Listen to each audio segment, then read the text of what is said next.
Okay. Okay, thank you for coming. Welcome. My name is Thomas, and I'm one of the people organizing these seminars. And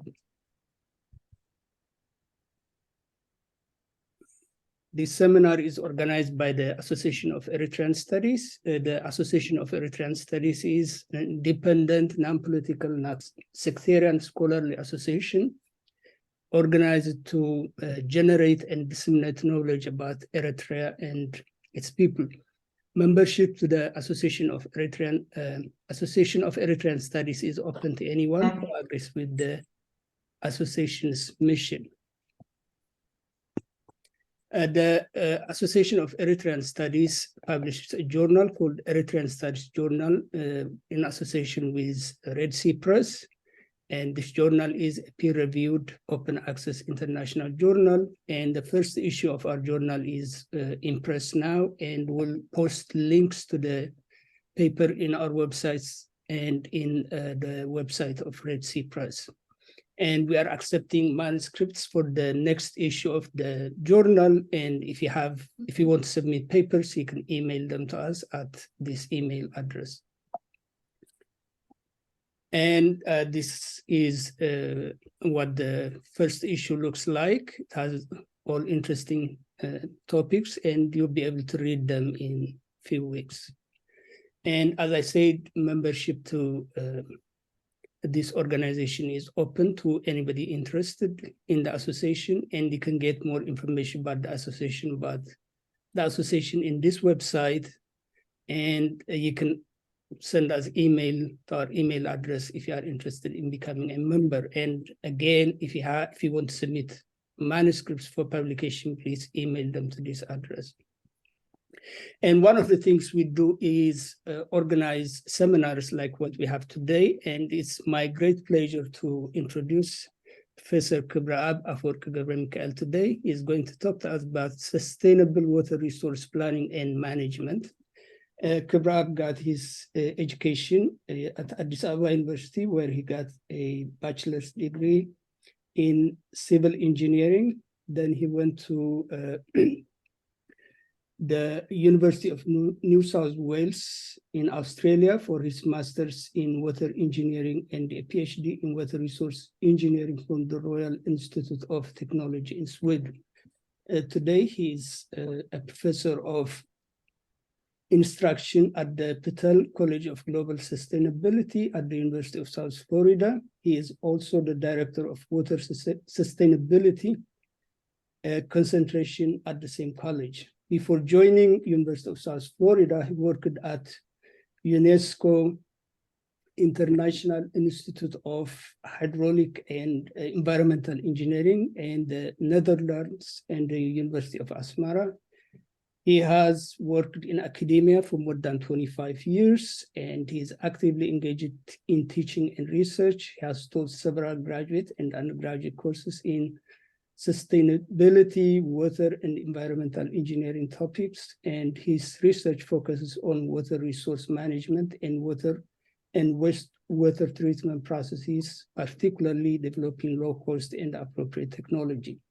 Has been involved in several water and sustainability-related projects in Africa, Asia, Europe, and the US, and he received funds from the federal, state, and other organizations.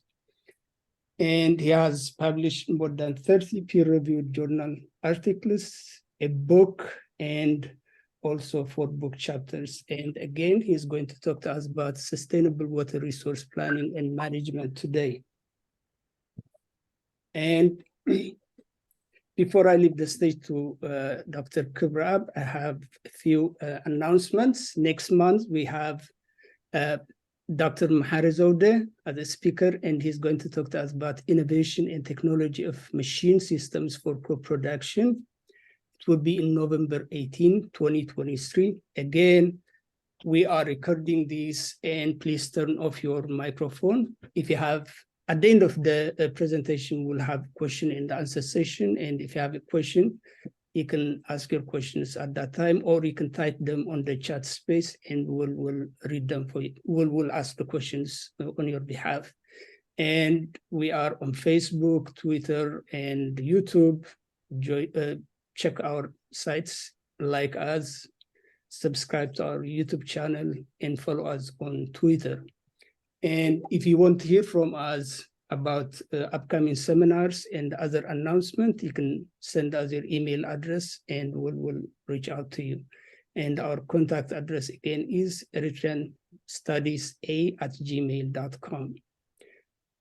With that, I welcome Kibrab to the stage. And Kibrab, welcome. Thank you for giving us this seminar today. I will stop sharing my screen and you can go ahead and share your screen now. Perfect.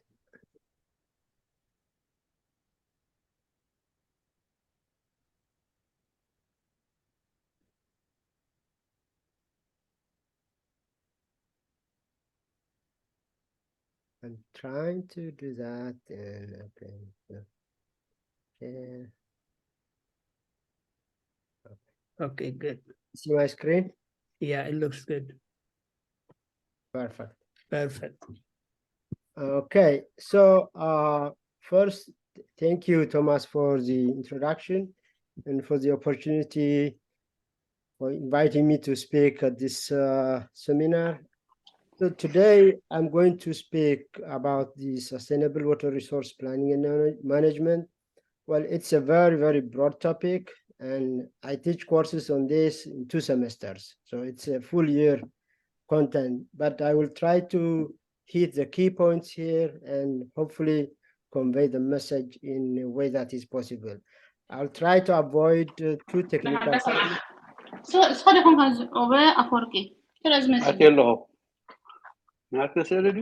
Please mute your speaker, please. Hello. Thomas, can you mute them? I'll Yeah, you mute them. Okay. So this is what I'm going to do today. I will talk about the state of global water resource and challenges, how much water we have, is it enough, and what are the challenges we're facing at this moment and in the future. And then I will also talk about what are the current practices, how are we managing our water resources.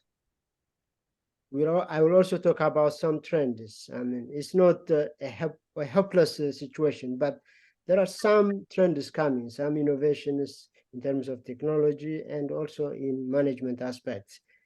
I'll talk about 2 best practices. In this case, I will mention the case of Israel and Singapore, because there are some similarities to our situation. So how did they arrive at this level, and what can we learn from that for Eritrea? So these are the topics that I'm going to talk today. So looking at the global water resources, we have a very small and finite resource. So if you look at the top of the curve, you see that this is the total water. So 97% is salt water. We have only 3% that is considered fresh.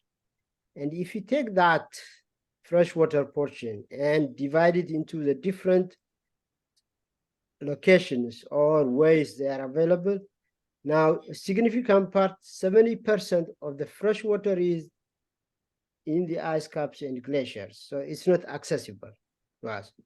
Then we have about 30% is in groundwater. Some of it is accessible, we can pump it out, use, and it's renewable, but part of that is also deep into the ground, so we cannot easily access it. All it will require a lot of energy for that. Only 1% of the fresh water is in surface water, in rivers, streams, lakes, and so forth.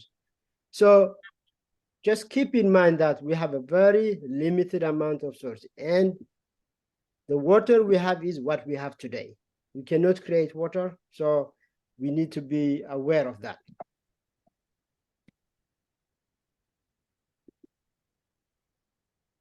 Just a brief description or definition of what we mean by renewable and non-renewable. The renewable water resource is what we have in the hydrologic cycle. So it means the annual average flow in rivers and also the rechargeable groundwater. So we have groundwater and surface water. that can be replenished in the form of hydrologic cycle. But also we have what we call non-renewable water resources. These are water available deep in the aquifers. Sometimes we call them fossil water. And if you try to use them, you're actually mining the water. Like, minerals, if you finish them, that's it. So they are replenished in hundreds or thousands of years. There are some countries that are actually using their non-renewable resources because they don't have any other option. But that is something that could be completely vanished or completely finished. Okay, so how much renewable water resources do countries have? So if you go to this website, you can see that there is enough amount of data that tells you the water resource availability in the world by country. And in the table, you see that these are some of the renewable water resources per person per year. So in the US, we have quite a lot of that. But look at Israel, Saudi Arabia, and Eritrea, we have quite a small number of that. And here is a description of how countries can be classified as water stressed or water scarce. So if a country has less than 1,700 meter cube per person per year, it is classified under water stressed. Water scarce under 1,000. So all these countries we see, Israel, Saudi, or Eritrea, and a lot many, they are in water scarce area. And this is important to know because if you are in a water scarce area, then you have to be able to use them quite efficiently because we have limited water resources. Here, this shows a map of the distribution of water scarce countries. So all these spaces you see in red, they are under high stress or extremely high stress area, which means the percentage is showing that the amount of water we are taking exceeds or it is much less than what is available. So globally, over 2 billion people live in water stress area. So this is very concerning because we really want to have a sustainable development. And for that, you need to have enough water for that because water supports all the economic activities globally. So this is the situation where we are. And if you look at it in terms of quantities, so the graph on the left shows you what is the demand, how much water we need for agriculture, for industry, for human consumption, versus what is available. So this is about 4.1 thousand kilometer cube. And we are actually demanding, even at the time of 2005, a little more than that. But projected to 2030, so based on business as usual. So if we continue to do what we are doing now, our demand is going to soar to more than 6.9 thousand kilometer cube. But this is what we have.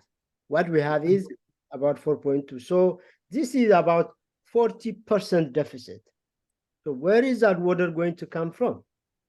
We cannot create water, so we need to look at one, alternative water sources, or we need to work on reducing the demand. That's what we. So I'll talk about the current practices and what we have. I'm not sure if you've heard of this Day Zero in Cape Town. This happened in 2017, 2018. Actually, they were counting down to a day when the tap water is going to be shut off. They didn't have enough water.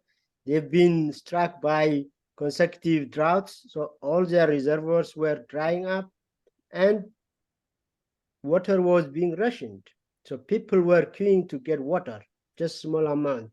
And there was a lot of push for people to conserve water, to avoid wasting water.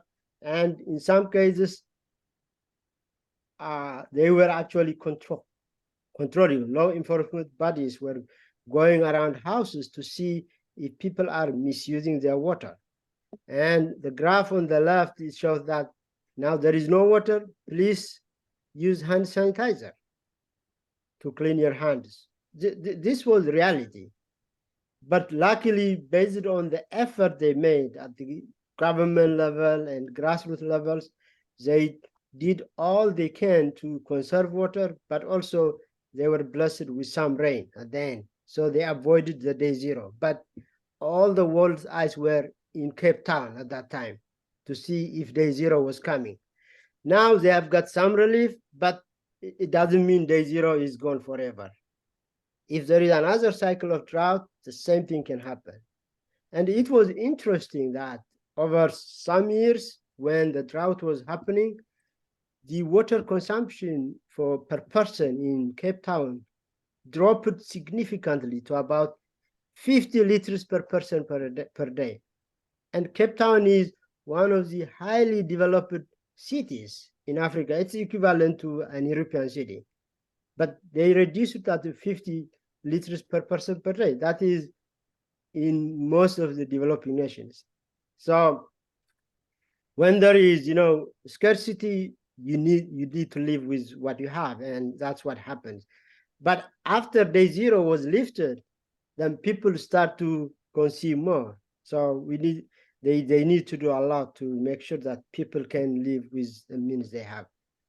So this is the Sustainable Development Goals, and the United Nations embarked on this. The Sustainable Development Goals are set by world leaders to achieve sustainable development in the long run. So they have set from 2015 to 2030, they have goals, 17 goals.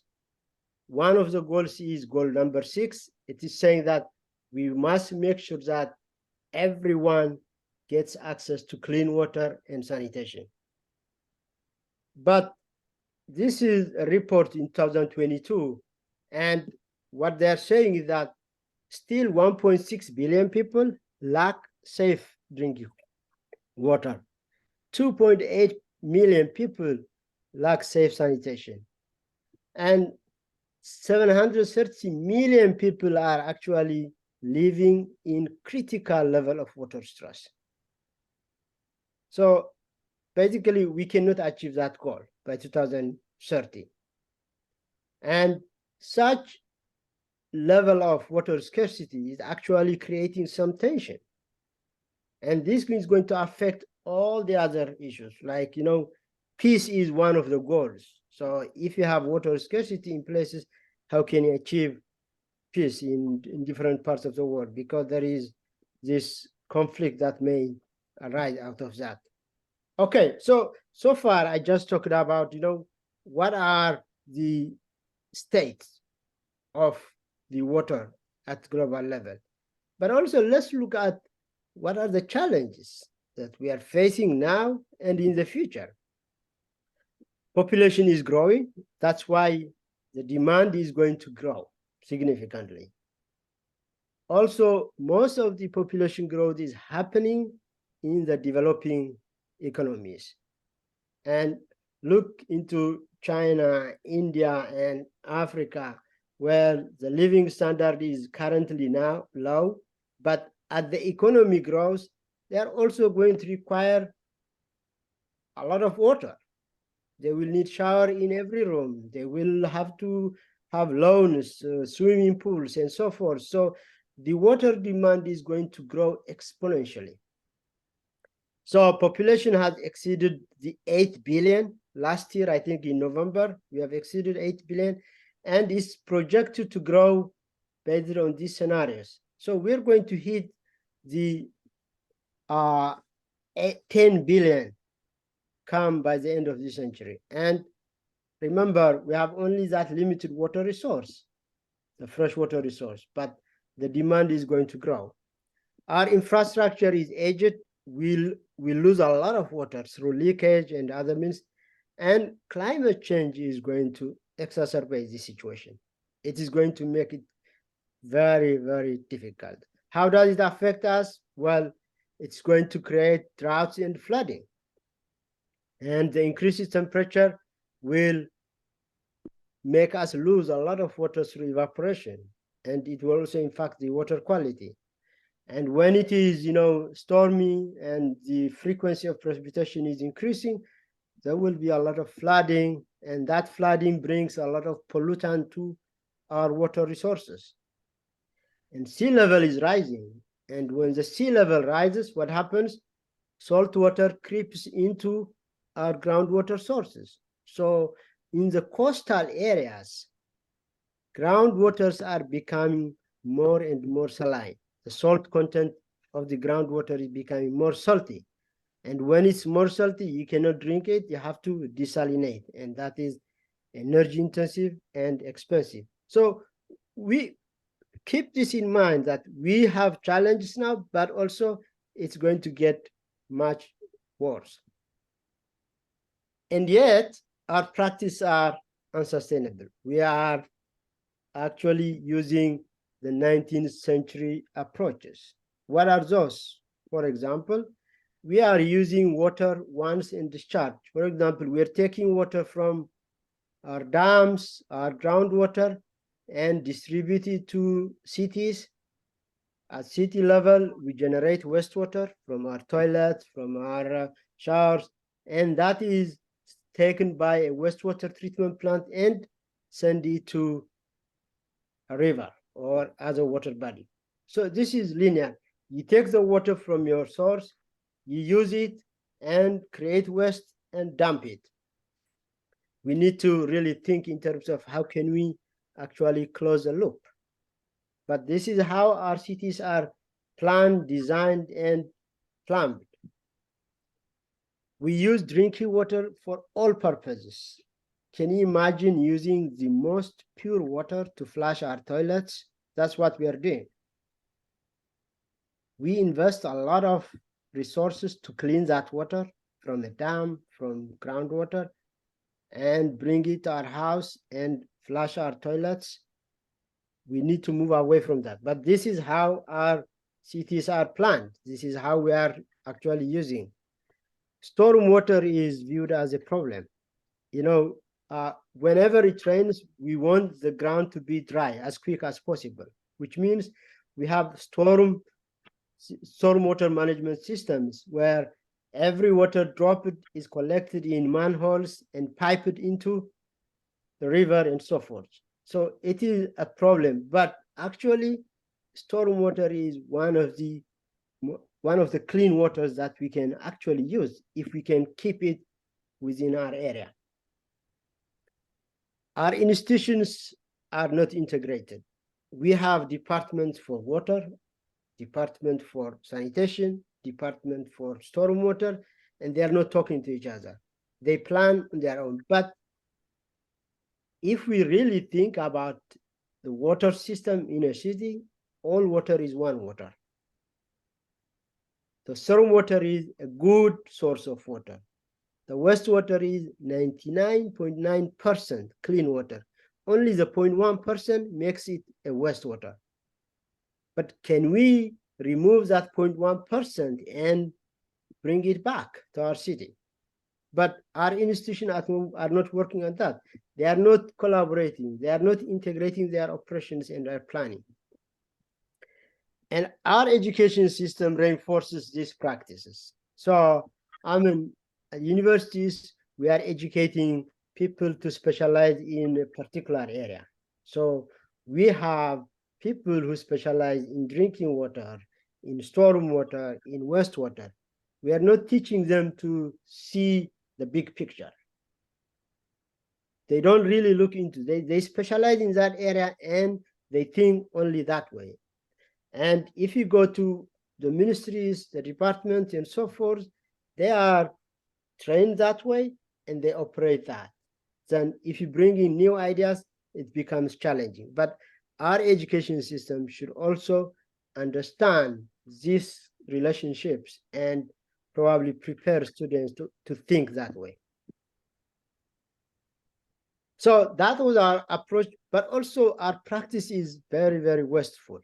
In agriculture, for example, in irrigation, we lose about 70% before the water used by the crop. So, for example, we flood our fields and you lose water at conveniences when it is going from the source to the field, because we used, open ditches, for example, so there is a lot of infiltration that goes. We lose water through evaporation because you are just exposing it, and also a lot of the water that is applied on the field is lost through runoff. It just goes into other places, and when it does go, it also contains some pollutants, for example, fertilizers, pesticides, so you're polluting your actually water source as well. Our municipal supply has very high wastage. The pipes that we have, we can lose as high as 50%. So let me just show you some examples here. So this is for some Asian countries. So when a municipality or a water utility distributes water to the customers, this is what we see. They lose on average between 5, 10 to 50%. So what does that mean? So the utility has invested a lot of energy, chemicals, and resources to purify that water, but what they are sending it to their customers, they can lose as much as this. So that's not sustainable, because financially they cannot afford it. They have to recoup whatever they have invested in. But also we are losing quality water that has been purified just through leakages. But it's not only in some of these developing nations or other, but even in the US, if you look at the map to the right, some states or cities have as high as 40 to 45% non-revenue water. The non-revenue water is a sum of what you lose from the leakage, but also what you lose from not collecting the revenue from that. And interestingly, for the US, you see that it's divided in two halves, the eastern and the western. Most of the western cities are quite efficient. Their water loss is, or the non-revenue is very low. And that is simply because there is water scarcity. So the US is divided into dry in the west side and wet on the right side. So when you have plenty of water, probably you can afford to lose some. But when you have water scarcity, you are very conscious of that and try to conserve that. And I think in water scarce areas, this is what we need to do. We have to be very careful. And look at, for example, I will talk about Singapore later on, but Singapore is one of our examples.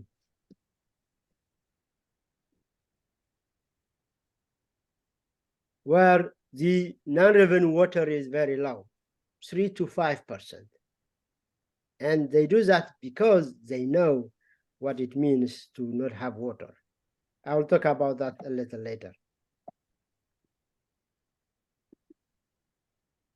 Okay, so we've seen that we have limited water resources, and we have also seen that our practices are not as efficient. We are using very wasteful practices, and even our planning approaches are very old. We have to really move with time. But also, at the same time, we see some advances, and there are some hopeful approaches. We're blessed with technology in some way, because technology is helping us in that sense, but also our planning approaches are also improving, and we're trying to look at the whole system. So when we talk about water sustainability, in simple terms, it's all about maintaining a balance between supply and demand. So we know we have that limited supply, so the demand has to really match that. So currently, we're tilting towards the demand, which means we don't have much supply, but our demand is growing. And how far can we sustain that? The reason why our supply is dwindling or diminishing is One, because we have that limited water resource, but also we are actually polluting it. When you pollute it, you make it unavailable for use. And the reason demand is growing is because population is growing, economy is growing, and all the demand for environment is also becoming important aspect now, and climate change affects it. So how can we balance this? That is the question. Now, there are different approaches. One of the approach that many countries are trying to adopt is what we call integrated water resource management. And this has 4 principles. The first principle acknowledges that fresh water is finite and vulnerable. We have to understand this, and we have to work within that premise. Second, we should move away from managing at small scales, but we have to look at the catchment level. For example, a city water management should be linked to what's happening upstream in the forest, in the agriculture. So we have to look at all the different components together. Otherwise, if a city is just looking at what is available within the city bounds, then what happens in the agriculture is going to impact them. And if agriculture is going to consume a lot of water, there is not enough for the city. So that has to work together. Catchment or basin level management is what we need to do. And I think a lot is being done at that level, and it's helping because you have the big picture now. And also, one of the principles is that water has an economic value, and it has to be considered as something that has to be paid for. So, for example, in many cases, water is highly subsidized, and when you're not paying the right amount for the value you're getting, it's likely that people will abuse it. So it has an economic value, but at the same time, it has a social value because water is life. So what we need to do is, how do we make sure that those who cannot afford to pay can get enough water, but those who can should pay according to the value of the water that is necessary for them to pay. So we need to look at that. So if we zoom into an urban area, to a city, we need to look at how we can actually integrate the water. So currently, in most cities, the water sources are either groundwater wells or surface water. Maybe it is a river or a lake. But if you start to look at, an integrated manner, you can have so many options out there. Yeah, the conventional are the surface and groundwater. Most cities depend on these 2 sources. But you can also look at additional sources. For example, if you are on the coastal area, desalination, of course, it's expensive. I will talk a little about that. But also look at the stormwater. When it rains, look at it as a resource. It rains, so how can I collect it and use it for the purpose? And also even the wastewater that is generated from all our houses, buildings, and industries, can we use it for different purposes? Can we treat it? And technology allows us to treat this. And you need to talk about conservation measures, demand management. How can we conserve, become efficient, so reduce the amount of wastage? Then we also talk about, should we use the highest quality for everything? No, because some low quality waters, like gray water is a wastewater, or waste that can be generated from a house can be used for irrigation, for example. Irrigation water does not need the highest quality. So how can we do that? So by combining all this, we can actually make cities become self-reliant in the water they need. They don't have to go out far to get water for what they need, but they can actually use what is available in their area to supply. And I think the stormwater and the wastewater that falls on a city can actually be sufficient to provide water for the city needs. So we need to really think in such an integrated manner instead of just focusing on those conventional. And currently we are actually moving to this concept of one water, and we're saying all water is water.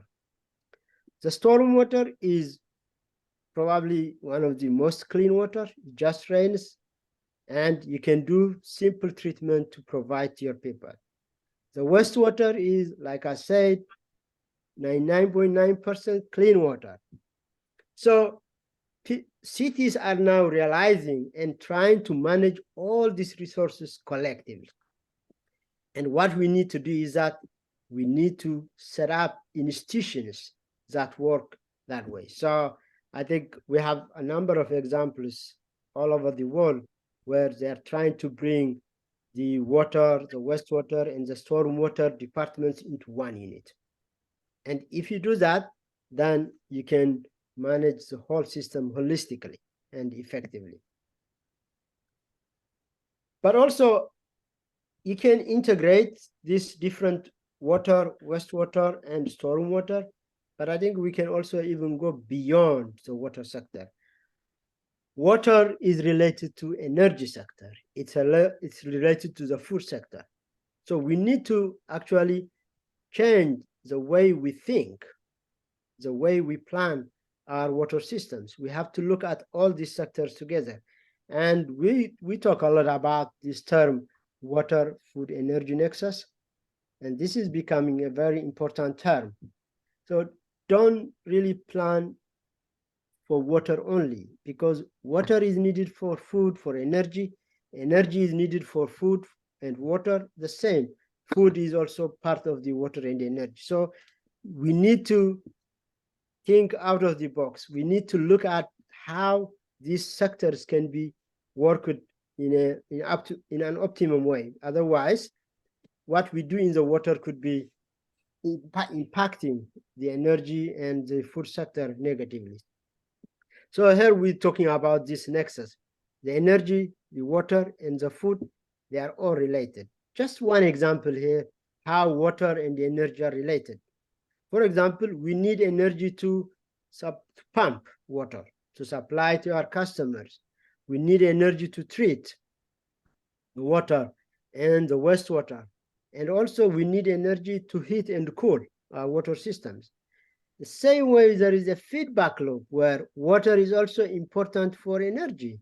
For example, we need water for mining.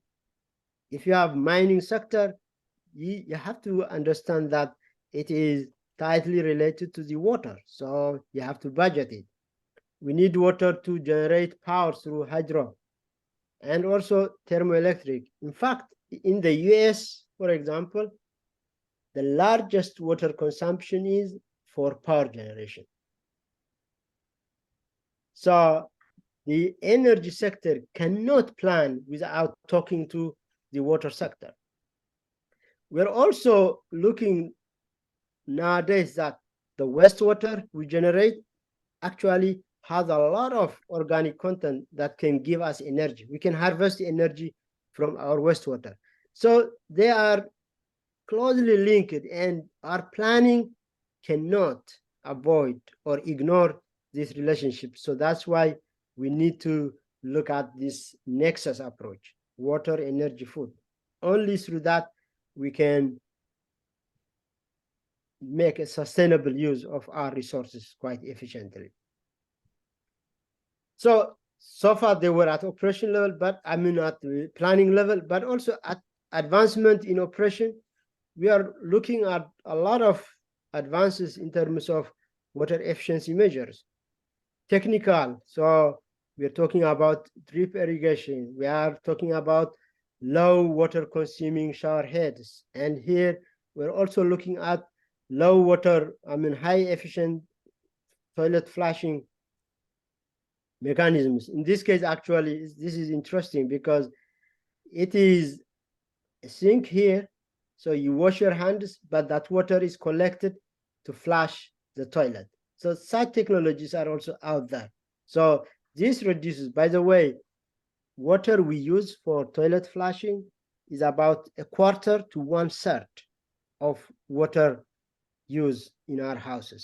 So we have actually achieved a significant improvement in the water consumption in toilet flushing.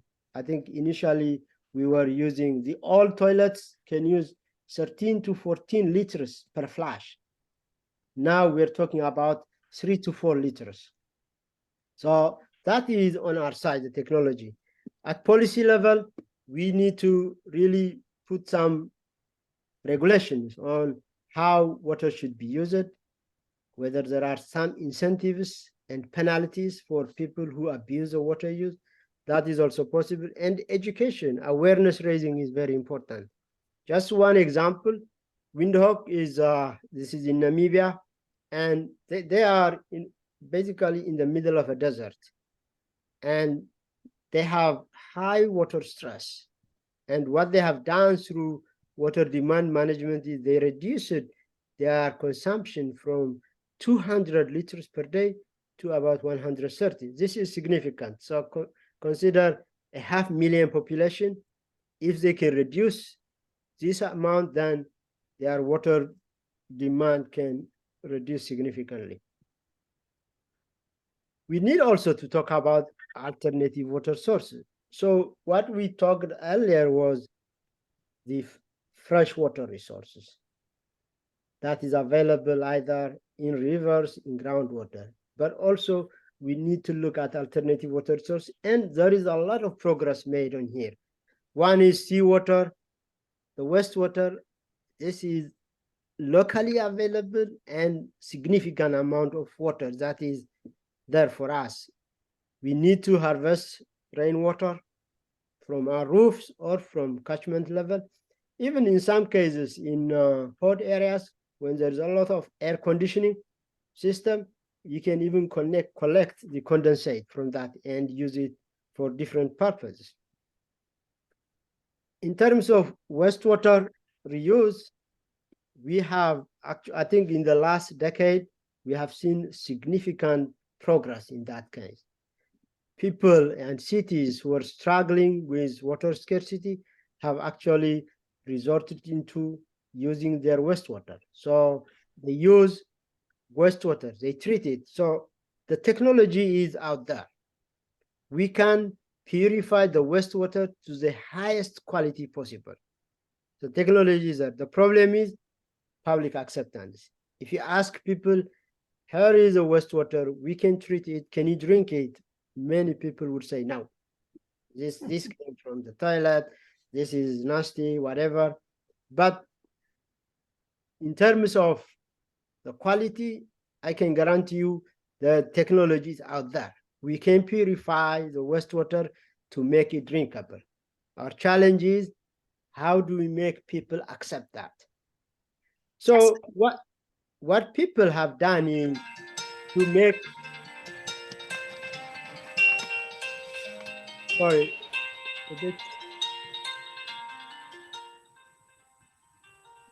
so in some cases, there have been potable reuse for that, or in many cases, non-potable, non-drinkable. So in terms of the potable, indirect potable use, for example, in California, they have water straws, and what they did, they collect their wastewater, they treat it, and put it into the ground, like you see in the animation in here. So the water that comes through the soil gets further treatment, and then they can pump it out at some distance from the injection point. And now people can accept it because now this is groundwater. In some cases, like Windhoek in Namibia, for example, they have been directly using the potable water. For example, what they do is they have their wastewater, they treat it and mix it with the reservoir water, and it becomes part of their water source. So in Windhoek, 26% of their water supply is actually treated wastewater. So that is what we have, a very good example out there in Africa. Australia uses a lot of their grey water.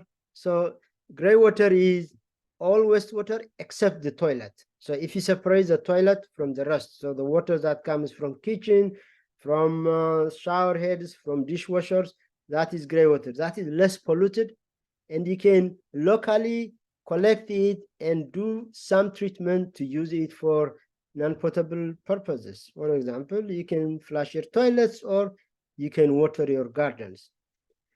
So the trend is good, but we have a way to go in that. Desalination is another alternative water source.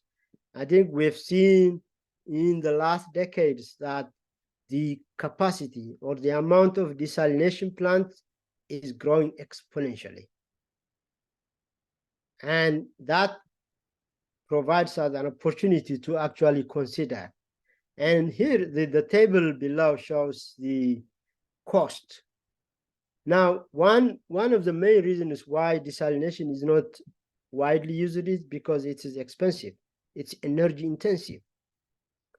But it's projected that the cost and the electricity use is reducing or going low. And that is going to be great news for all of us who can actually use water from the sea for different purposes. And I think the innovation is taking us that direction.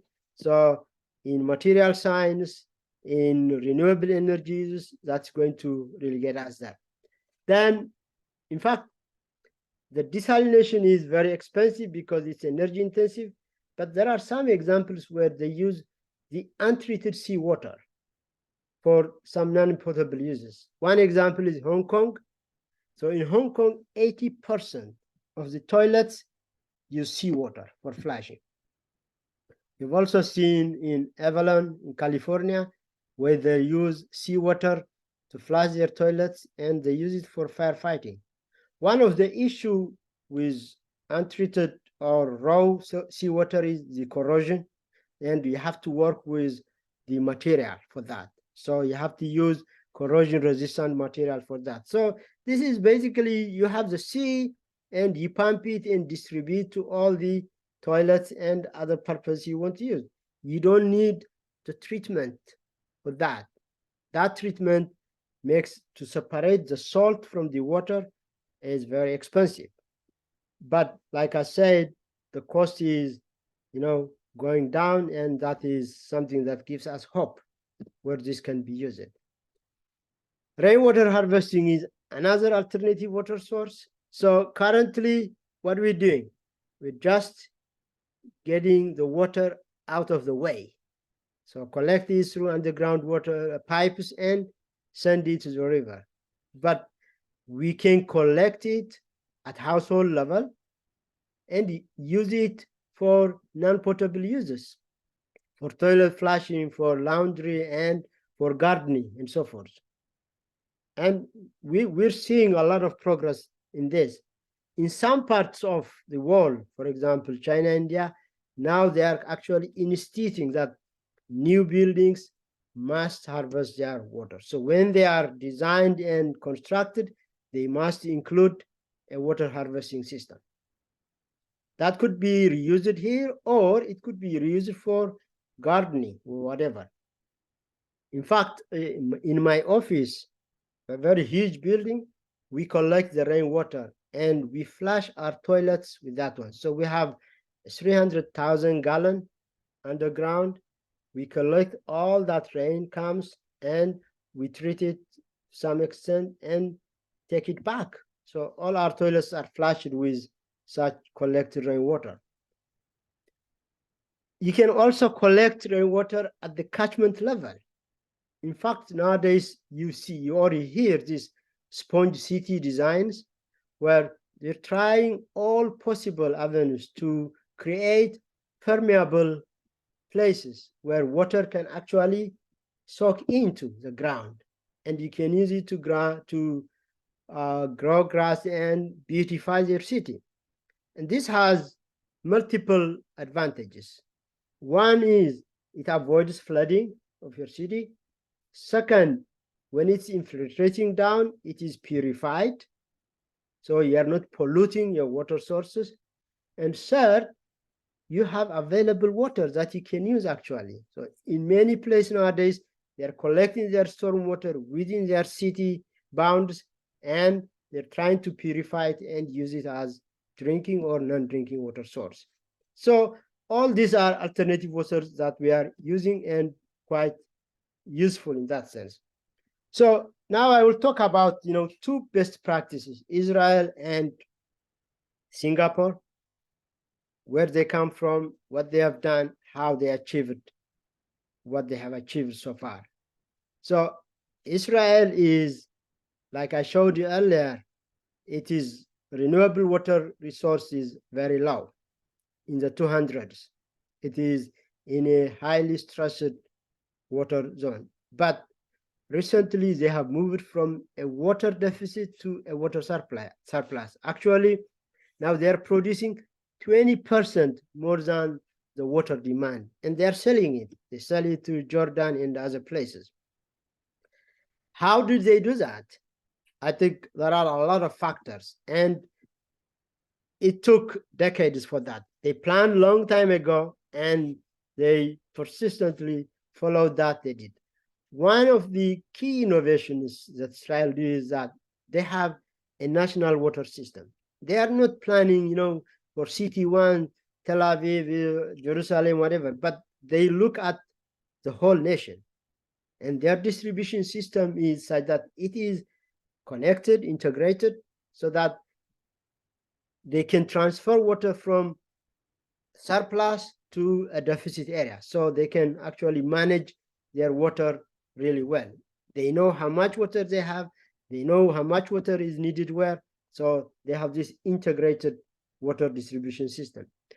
They use wastewater extensively. In fact, now Israel reuses 90%. 90% of their wastewater is treated and reused. And it covers about 50% of the irrigation water demand. So globally, just to give you a picture, if you look at the water demand, 70% of the global fresh water is for irrigation or for agriculture. The rest is for municipal, industrial, and so forth. So agriculture is significant amount, and we say that we do not need the highest quality for agriculture. Of course, you have to treat wastewater, and there are no contaminants, no pathogens in that. You can easily do that. But you can avoid using your available fresh water if you use your wastewater. The other innovation is desalination. They have actually 5 huge desalination plants that can be part of their water supply system. They harvest their storm water, they collect it and put it in their groundwater, and it's stored there. And they take it when they need it, because rainwater is seasonal. So you have plenty at certain season. So what you do is you collect it and store it. Then you can use it during the dry seasons. They promote crop selectivity. They don't produce crops that are water intensive. If they need water intensive crops or products, they import them. I'll talk about virtual water later on, but it is if you don't have to produce all the type of crops you need domestically. You can import, and there are a lot of countries that do the same, and they do avoid that. Instead of using your limited precious water for these high water intensive crops, use them for other crops, but you can import others. Then their irrigation technology is the best. They use drip irrigation for everything. And also they actually, they use fertigation system. So they dissolve the fertilizers in the water and apply through drip irrigation. So they are actually providing the right amount of nutrients and right amount of water to the crops. They don't waste anything. They cost recover. They actually make everyone pay the price of water. And if there are places or communities who cannot then there is a cross subsidy that they do. And most importantly, what they did was they did legal and institutional reforms. This way, they have ministries that deals with the water laws and the policies.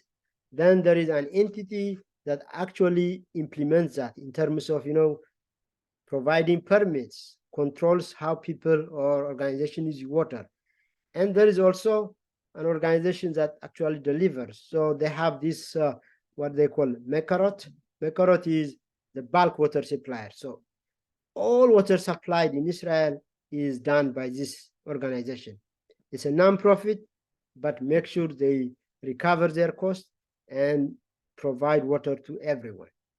So this is their distribution system where they are actually connecting every part of Israel through these pipes so that water can move from the high availability to low availability. And this one, the one to the right, shows the different desalination system. So by doing all this, if you look at in 2007, 64% of their water source was coming from natural water, from groundwater and from rivers. But now in 2020, it has gone to 50% because they have increased the treated water resources. I mean, the treated wastewater and also the desalination. So this has allowed them to deal with the water scarcity issue. And what is interesting is that if you can use your wastewater sufficiently, that is a great success. And in terms of technology, it's doable. Then the second example I want to mention is Singapore. Singapore has a different problem. It's not as such they don't have enough rainfall. They have, but they don't have space. So Singapore is a city country, a very small place, and they don't have space to store. But what has happened in the case of Singapore is that after their independence, they were dependent heavily on Malaysia for water. So they still import. So 1961 to 2060, 1962 to 2061, for 100 years, they have agreement with Malaysia for water import. But Malaysia is using sometimes for political reasons. So what they decided in Singapore is we need to be self-reliant. So what they did, they diversified their water sources. So one is they try to collect as much water in that limited space they have. They started to expand their desalinated water, but also they exploited their wastewater. So what they call it, they call it new water because people didn't like the reclaimed or treated wastewater. So they call it a new water. And that new water is used for industries, for landscaping, and for different non-potable uses in the houses.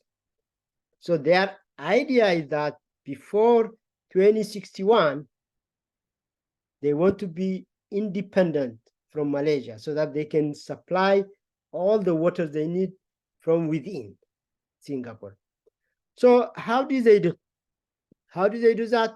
The first thing they did was they integrated the drinking water, the wastewater, and the stormwater into one unit. They call it the Public Utility Board. So they are actually placed in one building and they manage everything together. They coordinate all their work. All the government agencies are working together. For example, in many places, the Department of Health, the Department of Agriculture, Department of Energy and Water, they are working in their own environment. But in Singapore, they try to create that coordination, integration, so that they can effectively use what they have. And they have also tried to use every inch of land that's available to collect water in different reservoirs. So they have been able to achieve great, and these two, Israel and Singapore, are considered very great examples for water resource management. So what are the lessons learned from these best practices? The first, one of the key is public awareness. And I think in both in Israel and in Singapore, they have sensitized their communities. They know what it is water scarcity, how will it affect their life. So everyone is conscious. They are efficient in what they do. And also, this is accompanied by some legal and regulatory management systems to penalize people who do that. But most importantly, if you increase the awareness, people do that, and they can really help you in that sense. They did emphasize both on supply and demand management. Most of the time, we're trying to increase the supply, but ignore the demand management. We need to be efficient if we can use whatever is available. Strong control and enforcement of water allocation. The allocation, for example, in the case of Israel, the water law states that water is public property. So even if it is within your compound and under your building, you don't own it. It is a public property. So you cannot use it in a way you want it. You have to be allocated, and that has to be monitored. So we have to have they have strong control and enforcement of water allocation. They have very extensive data management systems, and they do, instead of focusing on cities, they look at this national water conveyance system. So they are small, they could do it, but if you come to big countries, maybe you can do it in regional systems. For example, in the Tampa Bay area where I live, we have what we call Tampa Bay Water. The Tampa Bay Water provides water to multiple cities so that they can really manage the limited water resource available quite efficiently. Otherwise, I don't know, some of you might search for that, but if you search for the water wars in Google, the Tampa Bay area becomes one of that. And I think in the past, there was water war between the different entities, not only Florida, but Florida, Georgia, Tennessee, and so forth. Now they're trying to handle that by looking at regional water management. Appropriate institutions, they are important. You have to have good policy level, regulatory, and also operational, and involve the public partnership, public-private partnership. So these are some of the lessons learned from these two countries. Now, let me just give you some information about water resource in Eritrea. And what I have is information, very limited information from the publications and reports that I read. And at the end, I will talk what we can learn from these experiences for Eritrea. Well, we have 3 climate zones. Number 1 is on the coastal zones, then the mid, semi-arid in the middle, and this one. And our annual rainfall ranges from 185 to 520. So the central area, especially the south, gets a lot of water, but the availability of groundwater is mostly on the western, on zone 3. We have 5 major drainage basins. One is the Marab Gash, then Barka, Red Sea, and Danakil and Sodid. The amount of water we have in billion cubics per meter is here, and totally 9.97. Now, Sodid, a lot of the catchment is within Ethiopia. So, but the 3 ones in here, the Barka, the Red Sea, and Danakil are fully within Eritrea. Marab Gash, to some extent, we have a catchment from Ethiopia, but Sodid, a significant amount is from Ethiopia. The Takaze comes to Sodid and goes. So this is what we have. In terms of major dams, I think we've seen recently a lot of dam construction happening in Eritrea. This is great. And the distribution is also very, very important because, and that helps you also to go into what I was already talking about. Think regionally, bigger picture. So you can see how much water we have and what can we use this water for. So we can really look into that. But some have been completed, some are in construction, but this is a very good start. And I think if we can capture whatever storm water we have locally, then that could be a very good resource for that. What is our water consumption? Well, I found this information from the Water Resource Department, and I think they published some of their data. So you can see that it has almost doubled from 2004 2008. And most of this is agricultural water demand. And most of the drinking water for us comes from groundwater. But we don't have much information about groundwater. The monitoring system is still very weak. These Sustainable Development Goals, this is a report from UN in 2021. And I think there are a lot of encouraging progresses you see here. So 15% of the total population is without access to safe drinking water, which means 85% of the population has access to. And in terms of the rural, this is actually very interesting because in most developing nations, the rural water supply is way, way behind. So that is a good progress that we have. But can we achieve the development goals by 2030? Possibly yes or no, but that's something we will see. Open defecation has dropped to a new low of 30%. This is also a big issue in many developing nations, because if you have open defecation, then pollution potential is quite high. So if you, I'm just putting this to compare Israel, Eritrea, and Singapore in terms of population. This is what we have, but look at the amount of internal renewable resources we have. We have a lot more than Israel and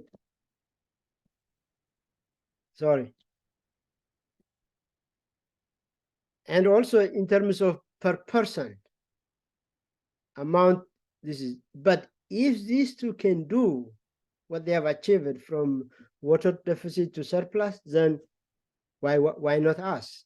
But I think what we need to realize is that as development starts, we may not have time for that. So the window of opportunity is small. This is just an example. Shenzhen, it is a city in China. This is what it was in 1980. In 30 years, it has completely transformed. And if they did not plan in time, then it gets too late. And I think that is a problem we have in most of our cities in the developed world. They have been designed in that 19th century approach. Now to rewire them and to change into a sustainable way becomes too expensive.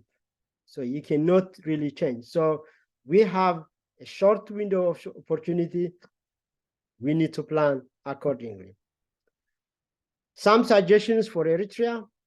I think first thing, we need to have an extensive monitoring system, which means we have to know how much we have. We cannot manage what we don't measure. So we need to know how much groundwater we have, how much surface water we have. So there are some, stations that really measure some of the flows, but that's not enough. So there are like, 27 stations here and there. In Israel, they have more than 1,500 ground monitoring systems, which means they know even in real time how much they have, and that helps them to manage the water quite effectively and prepare in advance.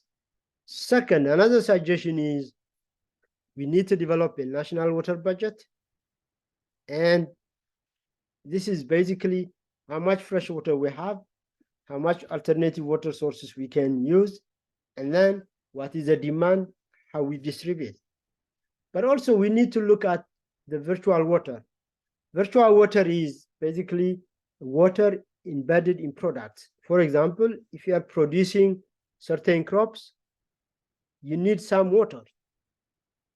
And that water is you needed to produce. So if you are importing, let's say wheat, so there is a lot of water embedded into that. So in our water budget, we need to define what can we produce locally and what can import. So all those water intensive crops or products could be imported, and we can use the limited water we have for all the different purposes within. Other suggestions, we need to implement the integrated water resource management. Actually, the water resource development, the department, they have developed a very good report. I will put the link later on.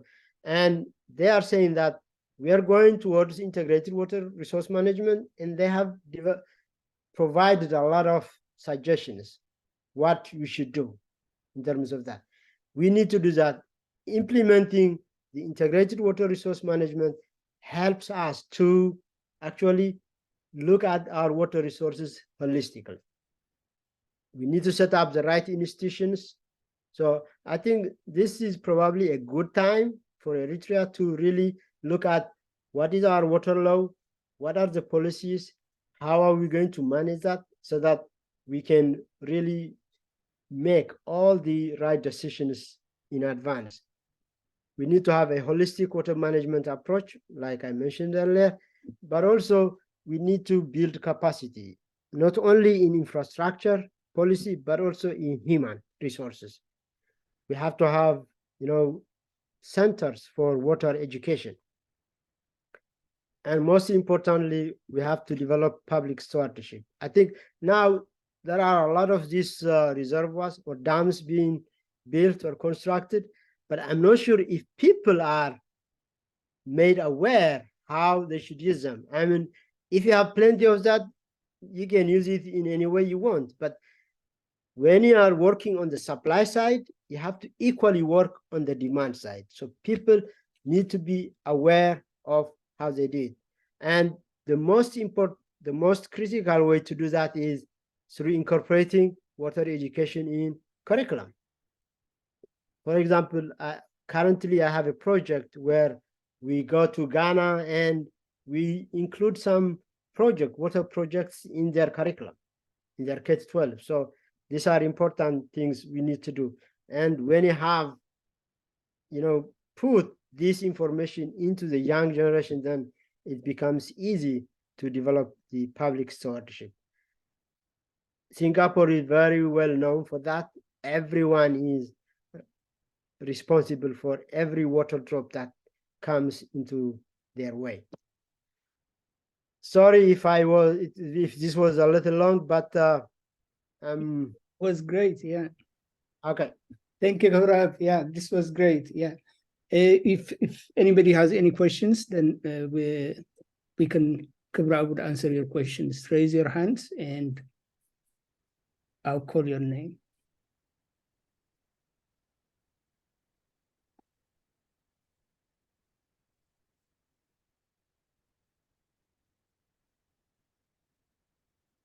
Any questions? Do you want me to stop sharing? Oh, sorry, Thomas. You I have can a go question. Okay, go ahead.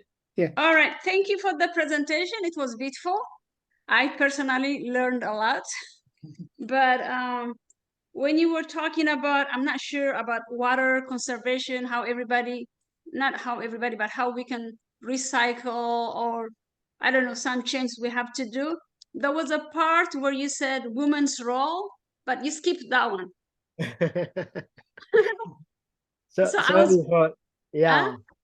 So yeah, I think that is in this integrated water resource management. Yeah. So that is based on these 4 principles. One, that water is finite. Second, participatory role of, in catchment beds. The third is women's role.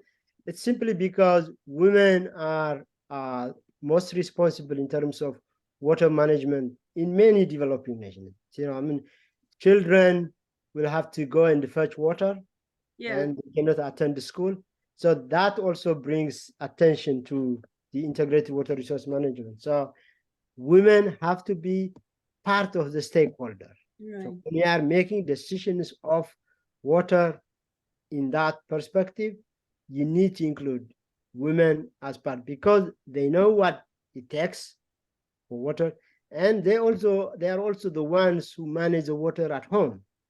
Right. So there is wisdom, there is also interest in women to be part of that.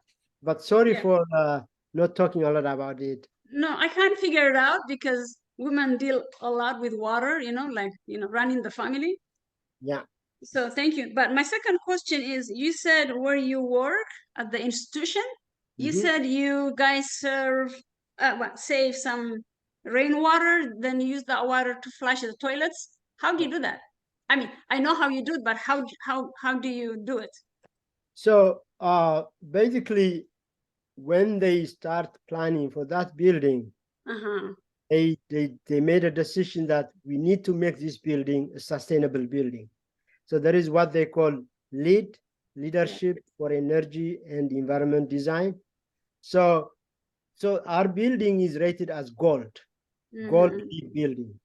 And I think we now see a lot of buildings that are gold and even platinum rated. Nice. Yeah. So in order to be certified as gold, you have to meet a minimum of certain things. For Right. example, in terms of energy, all our lights are LED. Yeah, nice. At the top of the roof, we have solar so that we can use it to heat the water for the kitchen and so forth.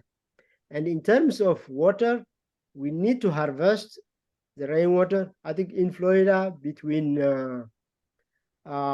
June and September, it rains heavily. We Right. have a lot of water. So that is collected and used back into, and also our landscaping. Outside the building, we Yeah. don't use much water. We use what we call this Florida friendly Yeah. native plants that do not use any A lot water. of water. Yeah. That's very good. Yeah. That makes more sense. So tell me, so you mentioned why water is short in Eritrea, and I know a lot of people complain. So is that related to all the things, all the factors that you just mentioned? So is it because the cities are growing, it's not designed, for that many people? Is that the reason why water is shortage in Eritrea, especially in the cities? Well, I mean, in Eritrea, most of the part is semi-arid. Yeah. The amount of precipitation we get is low. And also on the East Coast and West Coast, because of the high temperature, evaporation is high. So Right. the renewable water resource we have is limited. So 790 is low in terms of the index. We are in the water stressed area. But I'm not talking about the population grows and so forth. That is going to come. But currently, we use up to 90% for irrigation. Yeah, that's the main problem. Our irrigation practice is wasteful. So at least for now, we can focus in that. And cities can be self-sufficient if we can harness the wastewater and the stormwater that comes into that. So I think now as development is going to come, then what we should do, we should not be too late. So we should make sure that we adopt these sustainable practices before it's too late. So it's conceivable that the I don't know, the government is controlling the water source, and it makes sense from what you said, because if 80% goes to agriculture, there's not enough around, like 20%, enough to supply all the residents in the cities. Would that make sense? In many places, the distribution is up to 80%, 70 to 80% is for agriculture. The rest is for industry and human. So that's not the, I mean, unless your economic model is different. So if you Right. go to Europe, probably the industry is the highest and agriculture is low because they depend on virtual water. They import, all the goods, but they use the water for their industries. Now, I'm not sure if we have a water law already put in place. So I have to dig if there is any, but that is the starting point.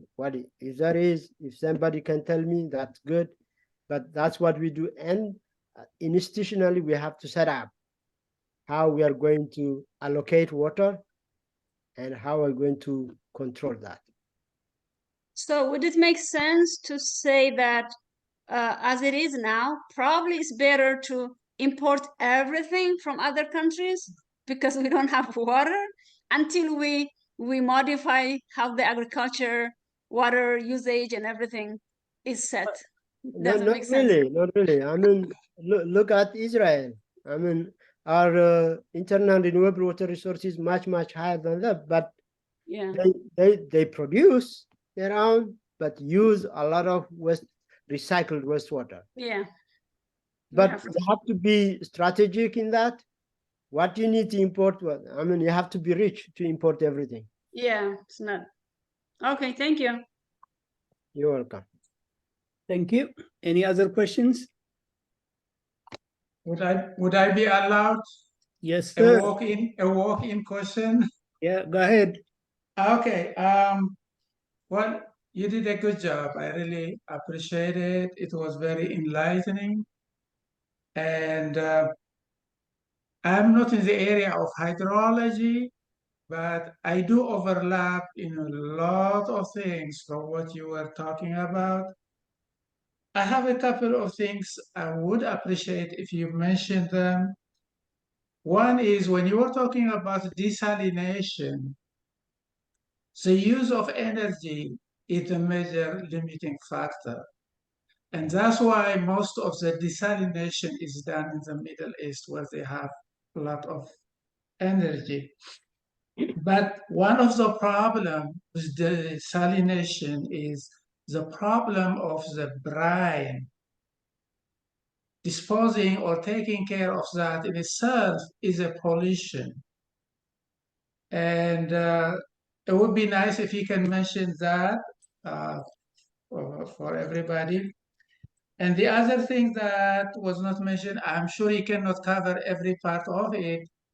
Food waste is one of the biggest problems, especially in developing countries, when it comes to losing water.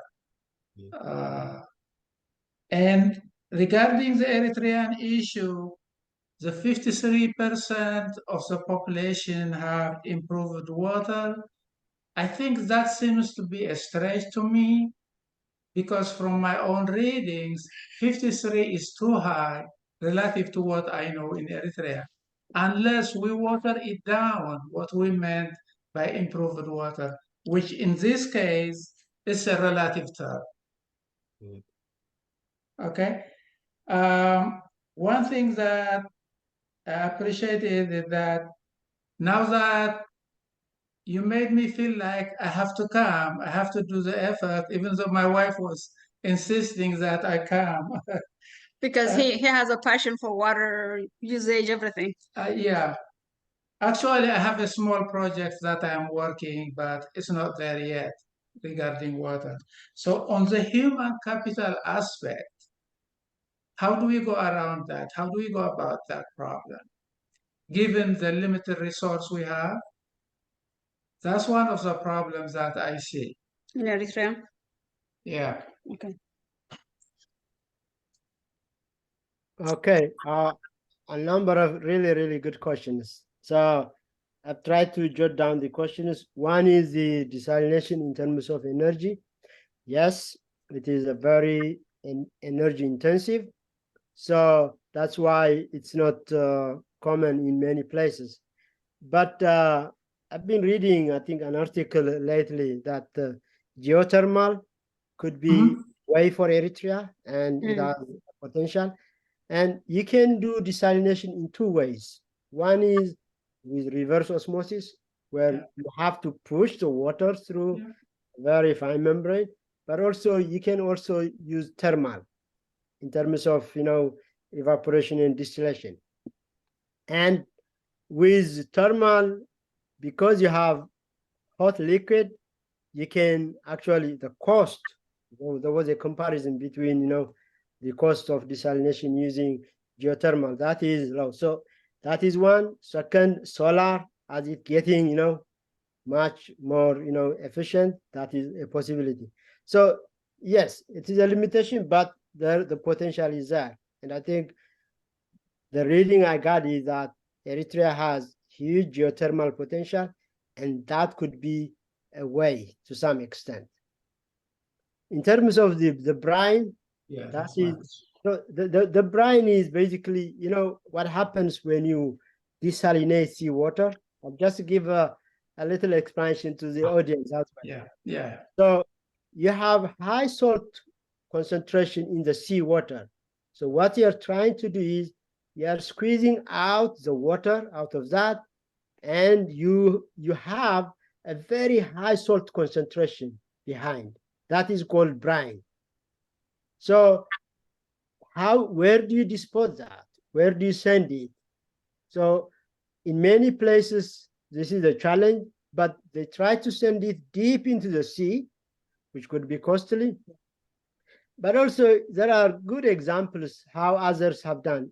For example, the Tampa Bay water in Tampa, in Florida, what they did, they located their desalination plant along with a power plant. So what happens is that the power plant needs a lot of seawater for their cooling. But then because the desalination plant is located there, when that cooled water goes back, they mix it. So it gets diluted. Mhm. So that's also, the co-location becomes important in that sense. The third question was related to the food waste. Yes, and that's why we're talking about the Nexus approach. I mean, currently we waste about 40% of the food. If you think from the farm to the table. yeah, And when you are losing food, you are not losing just the food, but the water that you use it to produce that food. And the food waste, if it's not properly managed, it also becomes a source of pollution to your limited water resources. So the waste management and improving the efficiency of food usage is critical. Yes. I mean, if you think, for example, if you import food and they are wasting a lot, you are wasting the money that you spend to bring it in and so forth. So I agree with you. So that is an important. So the nexus, the food, water, energy nexus makes sense in here. In terms of the rural water supply, this is the data I got from the UN report for SDGs. And the water supply could be in terms of different measures. So I think most of these 53% are either from public taps, well, community type of, taps, or wells, protected wells. So these are called improved water. So the numbers, I just got them from the UN report.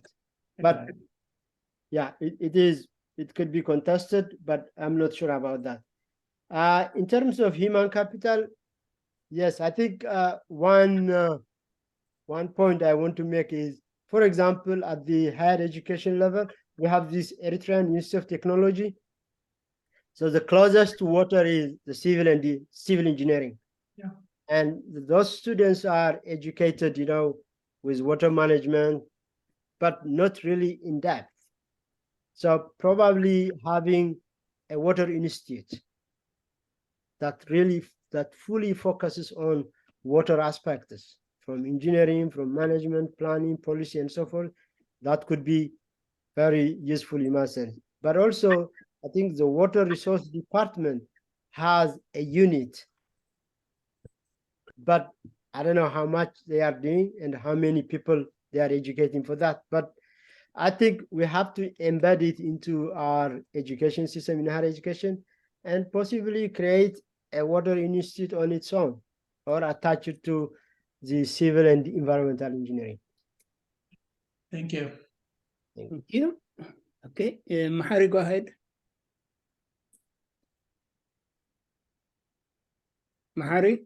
Oh, Okay. okay, yeah. Thank you, Khurram. So I have one question and two questions really, but the first one will be more about challenging you. Okay.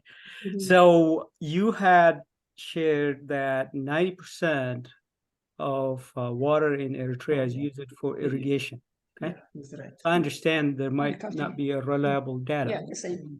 but are you referring to the water usage from the man-made dams, or are you talking about from a groundwater resource? That's it. And then my second question, along that's to continue that question. I think if Eritrea uses about 90% on irrigation, that means it's really doing good. It may need to do more efficient irrigation and not use open channel, maybe drip irrigation. But if a country that in a developing world is using 90%, that's really, to me, that's good. But I think the numbers may not reflect, in my opinion, about 80% or 85% of Eritreans, if they are farmers, majority of their crop production system is probably rain-fed, if I were to propose. My second question is, I really like the idea that you had brought about a couple of things. One was that Singapore and Israel. So is there an example country that has about equivalent GDP per capita like Eritrea that you could mention as an example? Because those Singapore and in Israel, if they are good what they are right now, I think part of it is because their economy can support any kind of adoption of technologies. So I wonder, from based on your experience, if there is a country or a few other countries that you could highlight that we could, read more about their efficiency within this similar GDP per capita like Eritrea. Thank you. Okay, good question. I think in terms of the agriculture water use, well, definitely we are also considering the rain, the green water. So it probably is not necessarily from just the surface waters that is irrigation, but I think most of the land agricultural production is also rain fed. So probably the 80 to 85% account is that. And if you look at our cities, what is our water consumption? It's not a lot. I think we use most of our water for that. For our industries, probably they don't use a lot of that. So that is probably the reason why we have significant amount for irrigation. In terms of country example, I think Namibia, Windhoek is an example. I had also a chance to visit it, and like I mentioned in my presentation, they have reduced their per capita from 200 to 130 based on different conservation measures and so forth. And interestingly, their non-revenue water in their distribution system is less than 10%, unheard of in a developing nation context. So for them, for Windhoek, the alternative water is about 400 kilometers from their city. So they have no choice but to live within the limits they have. So they do a great deal of work. So it is difficult to see a very well designed and operated wastewater treatment facility in many of the developing nations.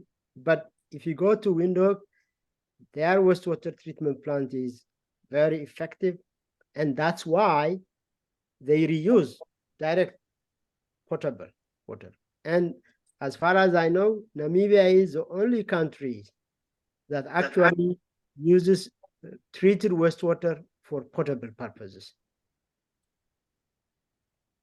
So I don't know their GDP comparison to Eritrea. Yeah, no.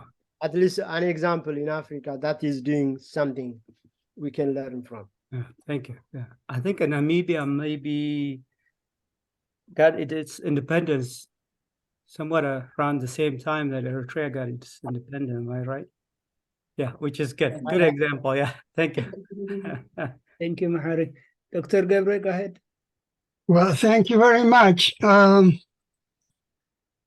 Rab, thank you for the great presentation. It was very informative. Yeah.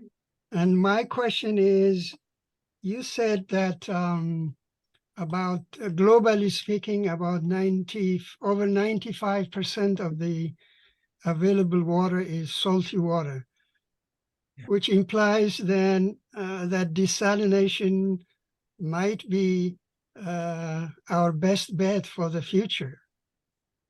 And my question now is, what is the status of the technology for desalination? I think you indicated that it's not economical at the moment. What is it going to take to make it feasible and economical? Yeah, good question. So there are innovations in the membrane science. So one of the reasons why desalination is expensive is it is high energy intensity. And that is because we're trying to push water through very small pore spaces to go through. And the material that we are using gets easily clogged or closed. So our pressure need, our energy need increases. So one of the advances that is coming into phases now, the material science. How can we improve the membrane material that can actually reduce the pressure we need to push that? That's one thing. Second, like I said, there are alternative desalination methods like this distillation method. Of course, you have to basically boil the water. That's what it means. Now that needs a lot of energy. So the fact that we are moving to some sort of renewable energy and the geothermal that I said, it is helping. But also in some places, they're trying to locate desalination with power plants. So in the power plants, there is hot water. And when you have a heated water, the pressure required to purify is reduced. So this material science advancement, the combination with other methods and alternative energy sources are probably going to help us. But I think currently it's an expensive approach. Thank you. You? Yeah. Any other questions? Can I follow up Gabriel's question? Go ahead, please. I think you basically answered the question yourself, Gabriel, and that is yes, desalination is energy intensive, but you said there is abundant geothermal energy in Eritrea because the Rift Valley is not too far away from the ocean. So you have that energy, that thermal energy in there, which we haven't used. And I think even for electrification for the cities, that's one alternative, this using geothermal, because wind is very limited. Solar to some extent is limited, even though it's preferable.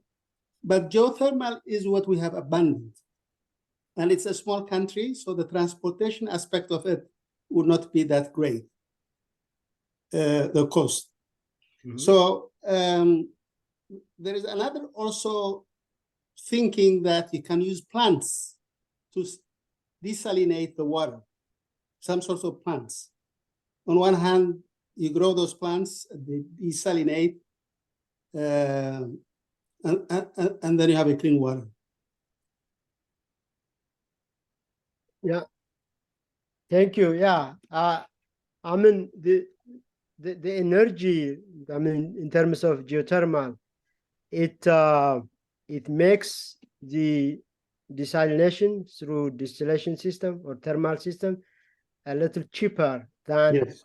the reverse osmosis. And of course, you can use the geothermal for power generation to electrify our cities or industries, but also you can use it for water purification. In many places, the energy requirement for water and wastewater is significant. In some cases, it could be 10% of the national energy demand could be for water management. So that's why we're saying we cannot isolate water and energy. They are intertwined. We have to plan together. Very In true. terms of the plants, you said, of course, we can grow some plants in saline water, but I will leave this to maybe Mahari to say anything about that. He's from agriculture. I'm not in that area.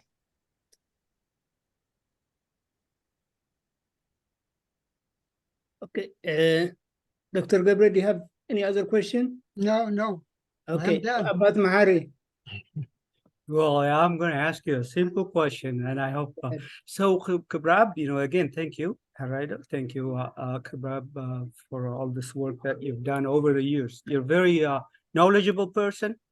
Can you mention 3 things that Eritrea should do or Eritrea should not do with water resource management? You've been our professor since I think 91, and you're such a knowledgeable person in this area. So can you highlight? Because sometimes can you narrow them to 3? Both what we shouldn't do, what Eritrea should do, or what Eritrea shouldn't do. Thank you. Well, these are not 3 simple questions. Yeah, I know, but that's how we're getting you at this point, so that's good. I think I tried to mention in my slides some suggestions.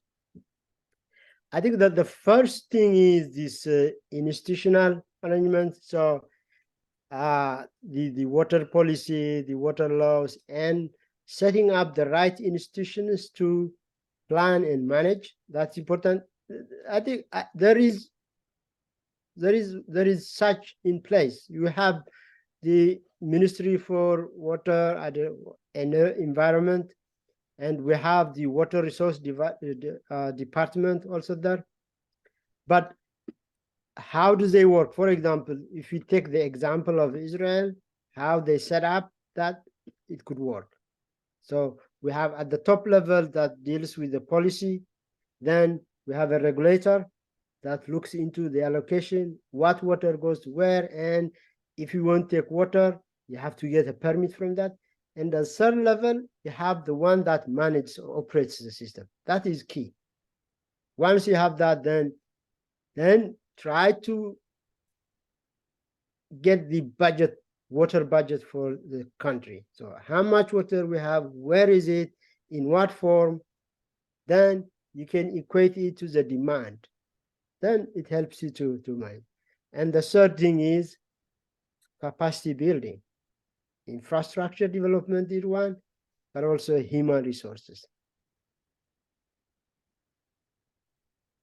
Okay, thank you. What we shouldn't do, probably, I think when development comes, it could be too fast for you to miss opportunities.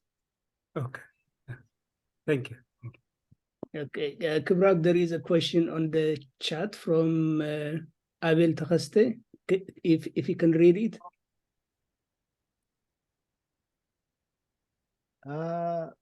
Can you see? I can read it for you if you can. I'm not sure if I see it. Okay, don't I see can it. read it for you. Thank you, Dr. Kubra, for the informative and detailed presentation on water resource management. As you mentioned, water is a scarce resource, especially in countries like Eritrea. Most of the people in Eritrea don't have access to clean water. In Eritrea, in the last 3 decades, many dams were built, but people are not getting water on their homes, especially in cities. Why? Most farmers in Eritrea use furrow irrigation, which is inefficient. How do they improve water use efficiency in irrigation? What is your recommendation? Oh, good question. Yeah, I think the fact that cities are not getting water, well, I mean, it could be a policy issue, but also it's important to know that you need to have infrastructure. I mean, capturing or harvesting the water source is one thing, which is great, but also they can be used for irrigation, for water supply in rural areas and other places. So when there is the opportunity to distribute, then they can get the water they need in the cities and so forth. So that is a situation that we cannot hide behind. So we have to make sure that there should be an environment to do that. And I'm hoping that is going to come soon. But in terms of the agriculture, I think the furrow approach to water irrigating lands, it is a wasteful practice. And as much as possible, farmers have to be made aware of what is the best way to use water efficiently. So the water use efficiency has to be estimated. And even they have to talk about the type of crops they are growing. They have to look into, those that are not water intensive. So that technology is out there. I mean, drip irrigation is one, or other methods of that on how to reduce. So if you can reduce that water you loss about 70% in irrigation, they can use it quite efficiently and produce as much product as per the given amount of water available. Thank you. Thomas. Yeah. Speaking of technology, this is Kifla again. Yeah. I don't know if this question is for Mahari next presentation, because he's going to talk on technology, innovation, machinery, and crops. But there is a thinking that we can grow crops under the sea or under the ocean. I'm talking food crops, not necessarily seaweeds, but food crops. So there is a lot of writing on this issue as the new innovation. And for countries that are along the oceans and along the seas, this would be the future opportunity to grow crops. And some of the crops could be perennial. Because if you go down to the sea or under the ocean, it's really a jungle. But those are not food crops. But in the future, there is no reason why food crops cannot grow under the sea or under the ocean. The challenge might be light, but artificial light could be brought in. What do you think?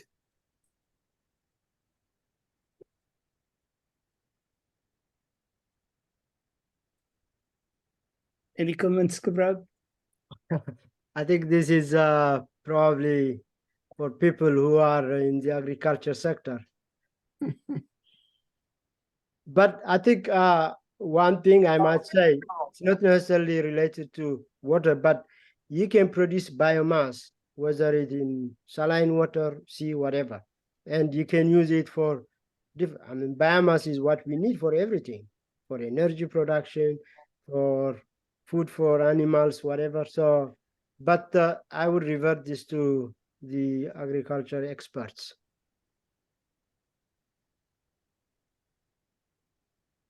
Okay. Any more questions? Yeah, I have a question. Okay, go ahead. But it's a very short one. I know he touched a little bit about moringa tea, but he didn't talk about it. Maybe for next time. I want, or maybe that was not the topic for today. Yeah, yeah, go ahead, Turab, if you want to say something about it. Yeah, I mean, it is related to water, and but not necessarily the topic for today. Yeah. Okay. But yeah, I tried to mention earlier before we start this presentation that moringa, well, they call it a miracle tree because every part of the tree is useful. The leaves, the flowers, the trunk, the seed. And my focus in my PhD was on the seed. Mhm. And in the seed, there is a content that can be used to purify water. So that's what I did.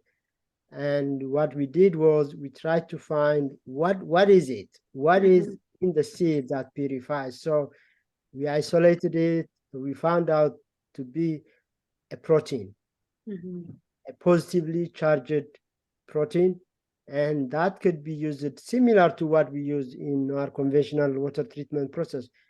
In the water purification system, they are adding chemicals, positively charged chemicals, to neutralize the clay and bacteria and other things so that they can coalesce, get bigger, and settle down. That protein also does similar thing. Okay. All right. Thank you. Yeah, thank you. Any more questions? Thank you, Thomas. Yeah, I think it's getting late too, so we'll finish it here. Kibrab, this was great. We learned a Yeah. lot, and thank you so much. And thank you everybody for joining us today. And we'll post the recording on YouTube in a day or two. Thank you so much. Thank you. Thank Thank you, Kibrab. Thank you, everyone. Thank you, guys. Good job. Thank you.